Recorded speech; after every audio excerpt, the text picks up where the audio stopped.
He's Rodriguez.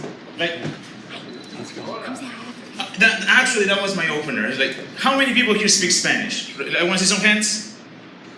Of course, it's Lethbridge. No one speaks. Yeah, exactly. No one speaks any other language here in Lethbridge. Well, we're gonna start with a rape joke. That was actually a pretty good reaction. Just to measure the room, just to see who we're dealing with. That we're fine. No, we won't start with a rape joke, but we're gonna start with something else. I want you to look around and find the hottest chick. Okay? Or if you're in a date, of course, the girl you're with is the hottest chick, right? Think about her qualities, how beautiful she is, how she smells, and everything, okay? You got that? Now, whatever chick you pick, there it goes. Right now, that girl, that beautiful specimen right there, has a massive load of poop that she needs to deliver. True story. Just keep that in mind until I'm done here, okay? So, this is very true. So usually people ask me like, well, why did you decide to do stand-up comedy, or why, right? Well, the answer is pretty simple, because my life is a freaking joke. Simple as that. So I'm freaking depressed, I'm freaking sad all the freaking time. So it's like, well, might as well try it, right? Honestly, like, never went according, nothing went according to the plan. My life didn't go according to the plan, so I'm here. A few years ago, I had my first baby. At least that's what my wife says, my first baby. And you know, the little baby's there, and we're really happy to have the little baby. And also the nurse comes in, brings this little toque, and it's a pink toque, and puts it on the little baby. So my wife is holding the baby, my soon-to-be ex-wife, actually, just let's clarify that. And it turns out that I tell my wife, you know what, that's a very beautiful thing, that here in Canada, they give them little pink toques to the babies, and blue ones to the boys, right? And she's like, yeah. Then I look at her seriously and tell her, you know what, if this baby would have been born in Mexico, they bring blue sombreros for the boys and pink sombreros for the girls. And my wife is like, really? That's when I knew that I should divorce her right away. Like, she believed me. I'm like, are you freaking serious? I'm that convincing, right? Either way. So, a few days ago I was riding the bus, and usually when I get onto the bus, I walk all the way to the back and sit down. Well, it turns out this day I walk all the way to the back of the bus, and when I'm about to sit down, I feel that there's someone behind me. And I look back, and there's a black guy standing behind me, and he's just staring at me. So I stare back at him, right?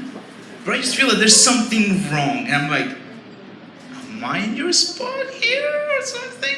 So he just kept looking at me until I was like, I think I'm taking the wrong seat. Okay, so I just moved, and I thought, like, maybe this guy is thinking, you're not minority enough to be sitting at the back of the bus. You're freaking Mexican, okay? I have seniority here in the back, bro. So I just decided to move and avoid any kind of confrontations, and I actually forgot my gloves that day at the bus. So I don't know where they end up. So when I came to work here in Canada back in 2009, some of my coworkers would come and ask me things like, do you have cereal in Mexico?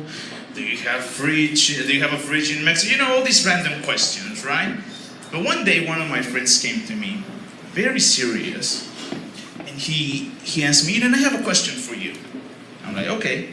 And he's super serious, dead serious. He says, what do you need to come to Canada? What kind of paperwork? So I tell him, well, you need your passport and also a visa. And what happens if you don't have a passport nor a visa? Like, well, you cannot come to Canada. So he's thinking about it, processing this amazing information he's receiving. And he looks at me and says, what if you have a MasterCard?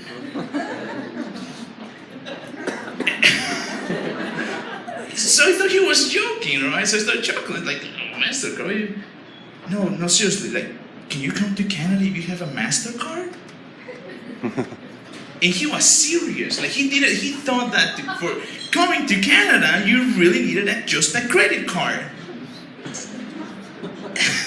And to clarify, that was in Saskatchewan. So it's understandable that this person might not understand. But it was pretty shocking because, yeah, exactly, right? Like, of course, well, I have an American Express, might as well. And another thing about immigration, now that it's a very popular topic, I always see in social media that people is like, oh, freaking immigrants, they get everything.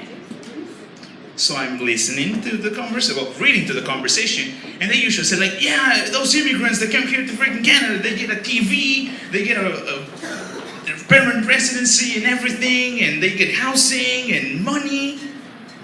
I didn't get anything. Like, seriously, I didn't get anything. So I wonder, which immigrants are those? Or they just, well, my wife took half of all my stuff already, and I didn't know about. But yeah, seriously, sometimes people say a lot of things that don't make a lot of sense, like the Visa and the MasterCard. Now, is that thought of the hot chicks and poop still in your system? Do you guys still think of? That's great. Just keep it there for a few more minutes. So, a few days ago, there's a convenience store here across the street, and I was walking to there, and I was listening to some music, just minding my own business, looking for a magazine. And just to give you a baseline of who I was dealing with at the moment, a few years ago you would call that look, or still you can call it the pedophile look, okay? Keep that image in mind, okay? So I'm just randomly walking inside the store, and this guy comes to me and says something to me and points at a magazine. And I'm like, what? So I take out my headphones, and he says to me, pointing to a porn magazine, "You see this magazine?" And I'm like, "Yeah." "Why is it inside a plastic bag?" Hashtag first world problems right there. And I'm like, so I'm about to answer. He's like, "So we cannot read it." Obviously. So the guy was he rant about like the porn magazine in a plastic bag. So I thought he would give up, right? No. For the 5-10 minutes I was in that store, he went and grabbed every freaking magazine until trying to find one that was open. Like seriously, he was relentless in his trying to find an open porn magazine. How can he not be just normal like all of us and just look up on the internet? How hard is that? Honestly, I don't know. Like, I don't know what he was looking for. The golden ticket to the Playboy Mansion or something, Willy Wonka style. I don't know. I should join the search, right? Well, thanks for everything, guys. That's all for tonight. See you again for sure. That hot chick still has poop on inside of her.